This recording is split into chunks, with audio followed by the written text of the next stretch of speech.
একদিকে জগন্নাথ ধাম, আবার অন্যদিকে মায়াপুরের ইস্কন। এই দুই ধর্মক্ষেত্রকে থিম করে তৈরি হচ্ছে পুজো মণ্ডপ। আর এই পুজোর প্রস্তুতিকে ঘিরে সাজো সাজো রব সমুদ্র সৈকত নগরী দীঘায়।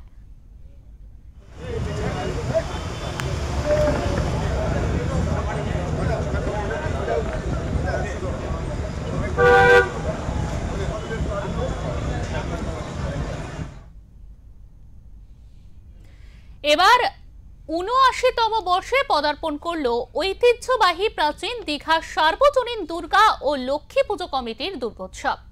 ওল্ড দীঘার সমুদ্রের ধারে সবচেয়ে প্রাচীন এই পুজো এবার নদিয়ার মায়াপুরের ইস্কন মন্দিরের আদলে তৈরি হচ্ছে পুজো মণ্ডপ। কিছুটা দূরেই রয়েছে মুখ্যমন্ত্রী মমতা বন্দ্যোপাধ্যায়ের স্বপ্নের সেই দীঘার জগন্নাথ দেবের ধাম।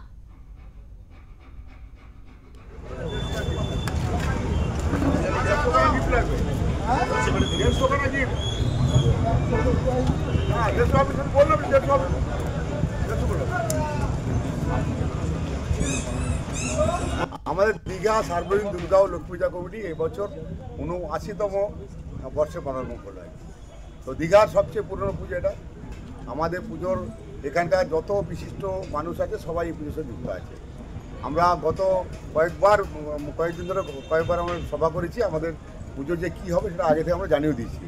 আগের আপনারা ছবিটা করেছেন, টিভিতেও দেখা গেছে যে আমাদের প্রোগ্রামটা কী আছে। আমরা শুরু করছি মহালয়ার দিন ব্লাড ডোনেশন ক্যাম্প দিয়ে, আর ষষ্ঠীর দিন আমাদের একটা র্যালি হবে। ৫০০ জন মহিলা দুটো কালারের শাড়ি পরে এবং সঙ্গে আমাদের পূজা কমিটির কর্মকর্তারা থাকবে, আমাদের যারা পুজোর মেম্বার তারা থাকবে। যে একটা প্রসেশন করে আমরা সমুদ্রে আরতি করতে যাবো। এখানে সমুদ্রে আরতি দেওয়া হয়, সেখানে বহু মানুষ এখানে জড়ো হয়। সেই প্রোগ্রামটা করে আমরা এখানে এসে গুণীজন সম্বর্ধনা করবো এবং সেই গুণীজনদের দিয়ে আমরা পুজো মণ্ডপ উদ্বোধন করবো।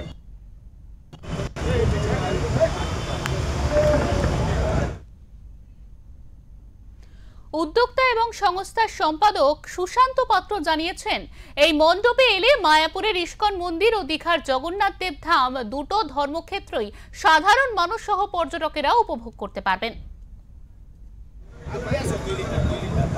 আমার ১৫০ দাতাকে আমরা ব্লাড নিব এবং তাদেরকে প্যাকেট, খাওয়া দাওয়ার ব্যবস্থা, তাদের গিফট, তাদের গাছ দেওয়া সবই আমরা করবো।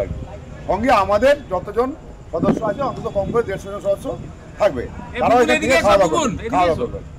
তো এই হলো ২১ তারিখের প্রোগ্রাম। আর ষষ্ঠী দিন হচ্ছে আমাদের উদ্বোধন হবে, যেটা আমরা ওই যে গুণীজন সম্বর্ধনা করি, তারা আসবে।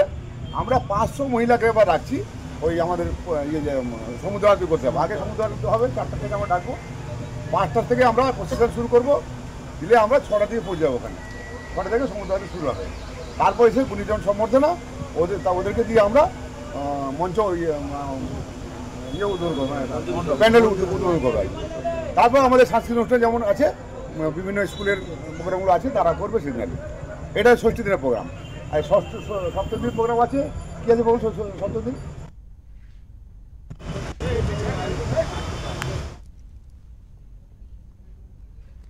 ভারতের বিখ্যাত এই দুই ধর্মক্ষেত্রের সমন্বয়ে তৈরি এই পুজো মণ্ডপ দেখতে কয়েক লক্ষ মানুষের ভিড় হবে বলে আশাবাদী পুজো উদ্যোক্তারা।